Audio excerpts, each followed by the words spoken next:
50ഓളം ദുർമരണങ്ങൾ നടന്ന ദുരൂഹത നിറഞ്ഞ ഒരു കപ്പൽ. അവിടെ താമസക്കാർ പ്രേതങ്ങളും. അങ്ങനൊരു കപ്പലിനെ കുറിച്ച് കേട്ടിട്ടുണ്ടോ? ഒരു സുവർണ ചരിത്രം അവകാശപ്പെടുന്ന കപ്പലാണ് ക്വീൻ മേരി. 1936 ബ്രിട്ടനിലെ സതാപ്റ്റണിൽ നിന്ന് അമേരിക്കയിലേക്കായിരുന്നു കപ്പലിന്റെ ആദ്യ യാത്ര. പിന്നീട് കുറെ കാലം കടലിലെ ആഡംബര യാത്രാ കപ്പലായി ക്വീൻ മേരി വിലസിയിരുന്നു.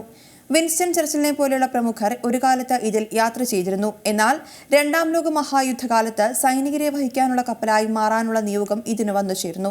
നാസി സേനയ്ക്കെതിരായ പോരാട്ടത്തിൽ ഇത് ഉപയോഗിക്കപ്പെട്ടു.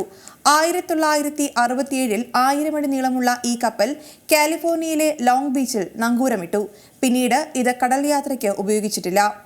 അന്നു മുതൽ ഇന്ന് വരെ ഇതൊരു ഹോട്ടലും വിനോദസഞ്ചാര കേന്ദ്രവുമായാണ് പ്രവർത്തിക്കുന്നത്. പേടിപ്പെടുത്തുന്ന പ്രേതകഥകൾ ഇതിൽ താല്പര്യമുള്ള വിനോദസഞ്ചാരികളെ ധാരാളമായി ഇങ്ങോട്ട് ആകർഷിക്കുന്നുണ്ട്. 50ഓളം ദുർമരണങ്ങൾ ഈ കപ്പലിൽ നടന്നിട്ടുണ്ട് എന്നാണ് പറയപ്പെടുന്നത്. അതിനാലാണ് കപ്പലുമായി ബന്ധപ്പെട്ട് നിരവധി പ്രേതകഥകൾ പ്രചരിച്ചത്. ക്വീൻ മേരിയിലെ പ്രേതങ്ങളെ പലരും പലതവണ കണ്ടതായി അവകാശപ്പെട്ടിട്ടുണ്ട്. അതിനാൽ തന്നെ ഇവരിൽ പലർക്കും പേരുകളുമുണ്ട്. ഇതിൽ പ്രധാനപ്പെട്ട ഒരാളാണ് വൈറ്റ് ലേഡി.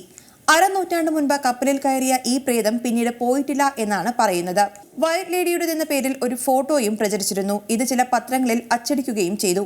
വെളുത്ത വസ്ത്രങ്ങളണിഞ്ഞ ഈ സ്ത്രീരൂപം ഫസ്റ്റ് ക്ലാസ് വിഭാഗത്തിന് മുന്നിലുള്ള സലൂണിന് സമീപമായാണ് കാണപ്പെടുന്നതെന്നും ചില യാത്രക്കാർ പറയുന്നു.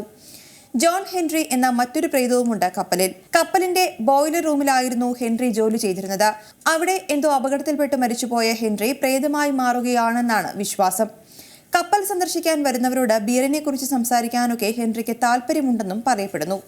കപ്പലിലെ ഗ്രംപി എന്ന പ്രേതത്തിന് കപ്പലിലെ കോണിപ്പടികളുടെ കീഴിൽ ഒളിക്കാനാണ് ഇഷ്ടം. അവിടെ ഇരുന്ന് ആളുകളുടെ നേർക്ക് മുരൾച്ച പുറപ്പെടുവിച്ച് പേടിപ്പിക്കും. കപ്പലിന്റെ അവസാന കാലത്തെ ക്യാപ്റ്റനായിരുന്ന ട്രഷർ ജോൺസും പ്രേതമായി ഇവിടെ ചുറ്റിത്തിരിയാറുണ്ടെന്നാണ് വിശ്വാസം. എന്നാൽ വിരമിച്ച ശേഷം പ്രായമായി മരിച്ച ജോൺസ് എങ്ങനെ ഇവിടെ പ്രേതമായി വരും എന്ന് ചോദിക്കുന്നവരുമുണ്ട്. ഉത്തരമില്ലെങ്കിലും ഈ പ്രേതകഥകളൊക്കെ തന്നെ പ്രചരിക്കുകയാണ്. ജോൺ പെഡർ എന്ന 18 വയസ്സുകാരന്റെ പ്രേതത്തിന് ഒരു ദുസ്വഭാവമുണ്ട്. പോകുന്നിടത്തെ മുറികളിലെ ഭിത്തികളിലെല്ലാം ഗ്രീസ് പുരണ്ട തന്റെ കൈപ്പത്തി വച്ചമർത്തി അടയാളമുണ്ടാക്കും പെഡർ. ഇന്ന് പ്രേതകഥകൾ കാരണമാണ് വിനോദസഞ്ചാരികൾ ധാരാളമായി ഈ കപ്പലിലേക്ക് എത്തുന്നത്. ക്വീൻ മേരിയിലെ ടൂറിസം ഊർജിതപ്പെടുത്താനായി ഹാലോവീൻ ദിനത്തിൽ ഡാർക്ക് ഹാർബർ എന്ന പ്രശസ്തമായ പരിപാടിയും കപ്പലിൽ നടക്കുന്നുണ്ട്. കപ്പലിന്റെ ദുരൂഹത വളർത്താനായി പ്രേതകഥകൾക്ക് പൊടിപ്പും തൊങ്ങലും വെച്ച് നല്ല പ്രൊമോഷനും കപ്പലിന്റെ ഉടമസ്ഥതയിലുള്ള കമ്പനി പടച്ചുവിടുന്നുണ്ടെന്നും റിപ്പോർട്ടുകളുണ്ട്. അവരുടെ വെബ്സൈറ്റിൽ പോലും ഇക്കാര്യങ്ങളെക്കുറിച്ച് പരാമർശമുണ്ട്. ഏറ്റവും പുതിയ വാർത്തകളും വിശേഷങ്ങളും വിരൽ തുമ്പിലറിയാൻ സീ മലയാളം ന്യൂസ് എല്ലാ ഡിജിറ്റൽ പ്ലാറ്റ്ഫോമുകളിലും ലഭ്യം.